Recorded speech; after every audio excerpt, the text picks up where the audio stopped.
Hang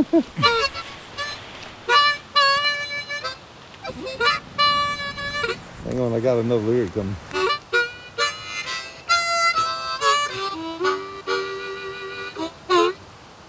I woke up one morning, went out for a ride. The next thing you know, I'm down laying on my side. I got the broken back blues, and you know it just can't be denied.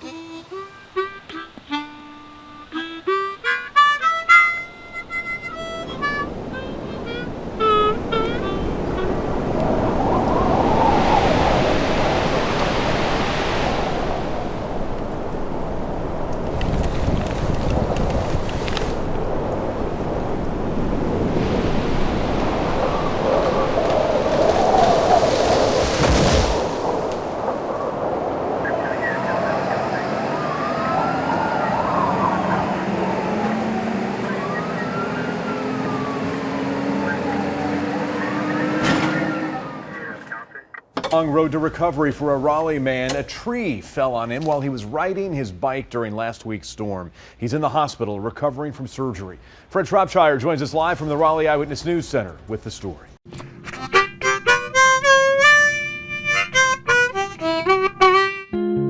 This is my dad.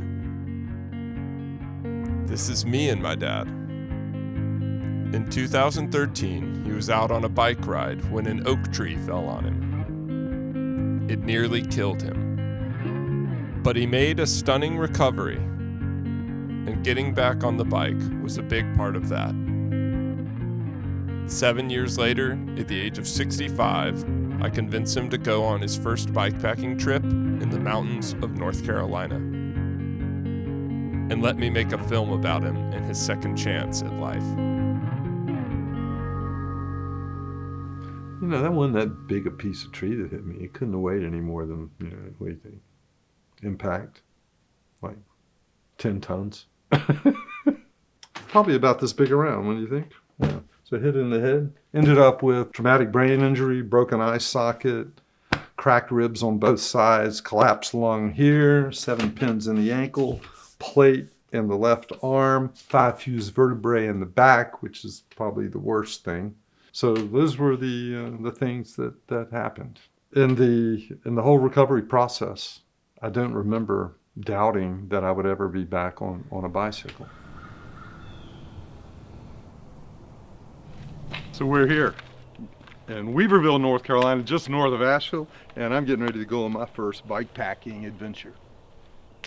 Did I look at the camera? Sorry. This is it. We're ready. Come on, Brady, where's your bike, man? God, where's your bike?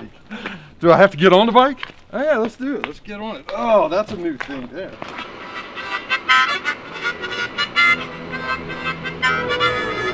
Right side of the camera, all right.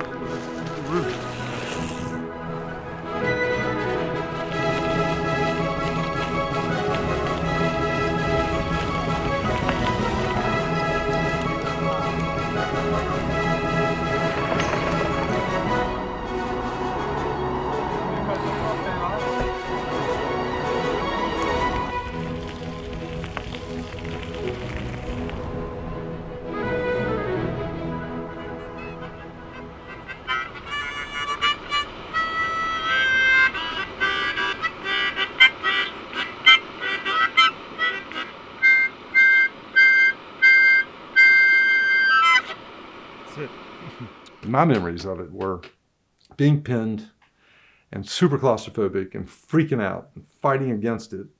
And then after a while, it wasn't so bad. And then really just sort of going back through your life, having a discussion. I offered this idea that I would like to live if possible, but if it wasn't possible, then I felt like I had done a good job, in that I really felt like I had tried hard and tried to be as good a guy as possible. And I love my kids. I've got great kids. I've got a kid that's a videographer. I've got a kid that's a tech guy. I got a kid that's an agronomist today, something like that. I got this great wife. So it felt very comforting. The thing that I would say that was most interesting about, if you say, yeah, that was a near-death experience, I would say that I think it's quite comfortable. I think you might have a moment of terror, slightly, but then it's all bliss, calm.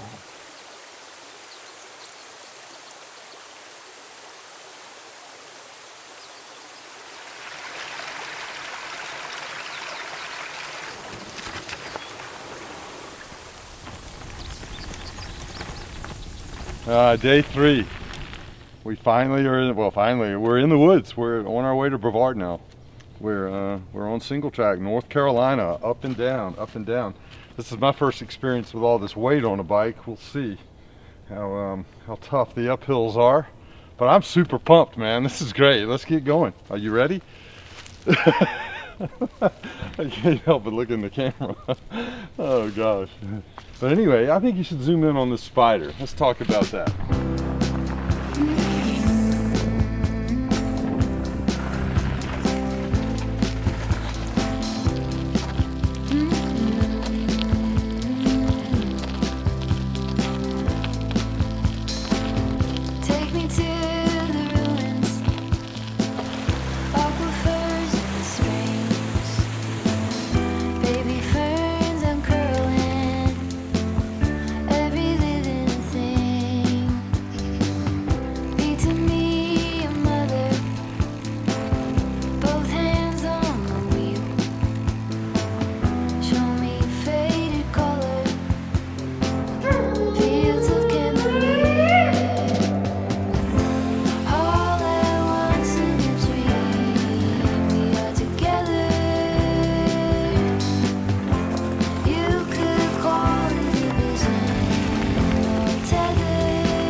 Having such tender feet, isn't it? They get smoother over here. These things, the ability to move around, the ability to ride, the ability to feel like you can perform, they're taken away from you for some period of time. And if you're given the opportunity to step back in and to recover, I think I never had any doubt on working at the recovery. I wanted to recover, a strong sense of getting back to what you would call normal. And I think there's some time in there where you realize that you have taken things for granted, that these things can be just taken away from you. And those feelings stay with you for a while, but as normalcy kicks back in again, I think humans, or maybe it's just me, humans go back into the state where you start to take it for granted again. And, you know, because your mother lived to 99 and a half and your dad was 93, you have this thing in your head that, oh yeah, I'll live that long too. Your health can just disappear overnight. It's happened. So don't take it for granted.